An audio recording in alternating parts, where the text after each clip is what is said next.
are some of the things that I thought I can cover today, right? So while we have about 45 minutes, right? So I can give you an overview of what the consulting profession looks like, right? Overall, what are some of the skills that you need to be able to succeed as a consultant, right? And what does the world of management consulting look like to help you develop a basic understanding of what goes into consulting. And towards the end, I'll also take you through what happens when you sign up for a consulting project, right? So how does that process look, and how does that translate into a real life project, right? So that's these are some of the things that I will take you through and walk you through. You may have heard of this term called VUCA, that we are living in a VUCA world. What, according to you, is VUCA? VUCA stands for volatility, uncertainty, complexity, and ambiguity. It does, to a large extent, signify the not just the business environment. I think the kind of world that we live in today, right? So a very kind of prudent example for all of you to think about is, of course, the pandemic, right? The pandemic came out of nowhere and then completely disrupted our world, right? Although it's a once in a century kind of an event that happens very rarely, but then you saw firsthand what happens when an event of that nature, we call it a black swan event, when that comes and disrupts our life, our everything really, right? So every single assumption that we hold true or held true about living, about work, about life in general was questioned as a result of the pandemic, right? So the pandemic is we term it as a black swan event, but it's quite characteristic of the VUCA world, right? So a black swan event. So I'm sure I don't know if you guys know about this terminology called the black swan. Let me also just explain that. So it comes from a book. You should pick it up. It's called Black Swan. That's the name of the book. Um, the author, I forget his name, he talks about white swans and black swans, right? So white swans are very common. You see swans are usually white, right? But every once in a while you see a black swan, right, which is very rare. But then the moment a black swan kind of comes up, there is something disruptive about seeing a black swan, right? Because you don't expect to see a swan black in color, right? So therefore, the pandemic is something like that, right? You have this virus that's come and disrupted all our lives. Usually doesn't happen because 99% of viruses are not as harmful as the COVID-19. But then, there is that 1% or 0.1% chance of this kind of an entity coming and disrupting our lives. And that's happened, right? So I think scientists were predicting it for a long time, saying that this will happen. And eventually it has, unfortunately, it's happened in our generation, right? So we are seeing it now and we are going through it, right? So we are adapting, we are going through it. So therefore, the point behind VUCA is that such disruptive events in life in general are becoming more common in a VUCA environment, and in the business environment, it's only getting accelerated. So the bottom line here is that change is constant, right?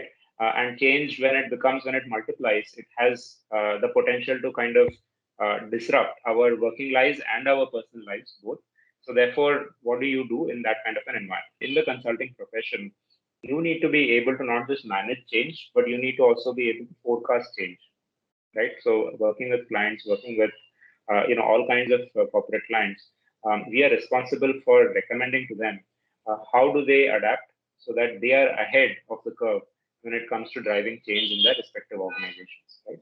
And that is all of that is encapsulated in the VUCA environment that we live in. So in that context, let me therefore go a little deeper now to come to this critical point about what is, as I'm sure some of you or maybe many of you are wondering, now that you've come into this lecture, what is consulting? So professional service advice, professional advice, specialist advice, solving problems. All of these are very valid points that all of you make, and I think you've captured it. I think that's exactly what it is. In a nutshell, I think that's what it is. But of course, there is a lot of layering involved, right? There are lots of things that a consultant does.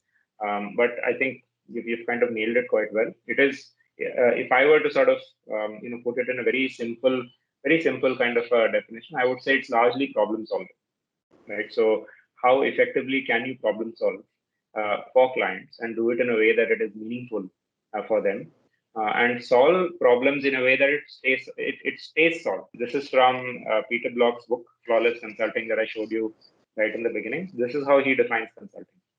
So he says a consultant is a person who's in a position to have some level of influence over an individual, a group, or an organization. But usually the consultant doesn't have power to make changes, right? So usually the manager in the organization is the person who has direct power to make changes or implement programs, right?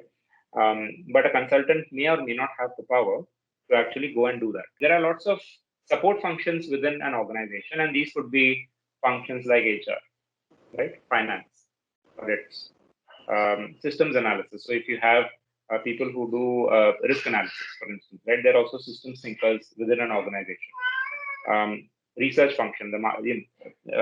Organizations also have a market research function, typically as a part of the marketing team, right? So they are also, internal support functions. Product design, long range planning, right? Usually also part of R&D. Org effectiveness, okay, safety and security, training and development, right, and many more. So if you were to look at it, right, all of these can be independent consultants who help organizations accomplish some of these things. So again, on a lighter note, right, so as consultants, we work with this concept of change a lot, right? So usually when a consultant comes in, something is about to change in the organization, right?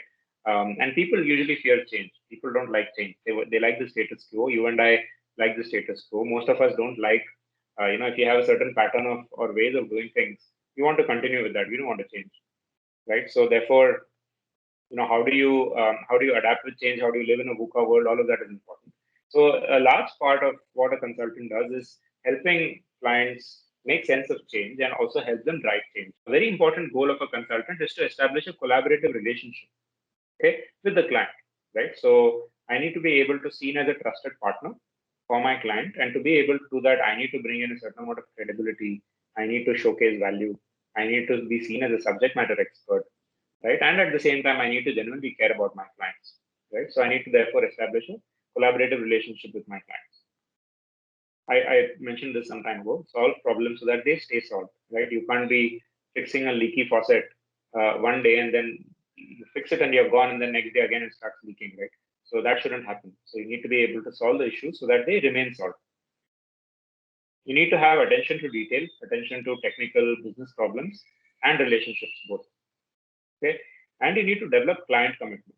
Remember, the ultimate power or the authority remains with the client. So now let me go a little deeper into the phases of a consulting project. Right, we usually start with selling a project. That's where it starts. Okay, so we go and sell projects. We go and do what we call as business development. Right, we go and seek clients, and we do a combination of sales and marketing. Right, and like some of you mentioned, we try to obviously increase the number of clients in a given year, and also therefore increase the revenue that's coming in into the organization. That's where it starts, right? We actively do sales and marketing to increase our client pool, and B, also increase the number of projects that we get from the same client, right? So both. And then, of course, once you've won the engagement, you won the deal, you enter the client firm, right? You say that let's start with the project, right? Whatever it is, okay? And then you start gathering the data. Whatever, if there's a problem statement, like as I was saying, right, Mondelez, if they tell you that we want to increase the number of units of chocolates that we produce on a monthly basis, you gather different kinds of data, right? So you start with how many chocolates are being produced now, right? What's the capacity, okay, and what's been the historical data like? Where do the manufacturing units come from, right? Have you got it from Japan? Have you produced it in India? Has it come from some other place, right? What's the current operating capacity, right? And you look at all different kinds of parameters, you gather data, right? Then of course you diagnose issues. You go deeper into certain aspects of what's working and what's not working, and through that, hopefully, you come up with certain solutions that will work going forward for the client.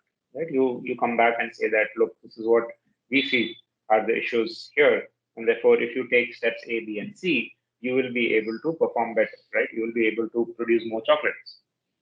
Okay. And then, of course, very critical point which usually gets missed out of of the consulting phase. You might not think about it; it doesn't come very intuitively. Is leaving, right? You need to leave well. You need to be able to give closure to the client, saying that you've done a good job and now it is time for you to leave. Otherwise, the danger here is that the assignment will keep dragging on and on and on. Just one last point before I wrap up here. So it's not just about the techniques, right? So far I've given you the technical details in terms of what a consultant does. I've shown you the process. I've shown you the steps that are required. But it is more than just this. It's more than just data gathering analysis. There is to be able to succeed as a consultant, you need a little more. And what is that? Consultants usually operate at two levels. One is at the content or the cognitive level, which is the thinking, problem solving, that part of it, which all of you mentioned. But a very important part of it is also what we call as the emotional level or the affective part, right?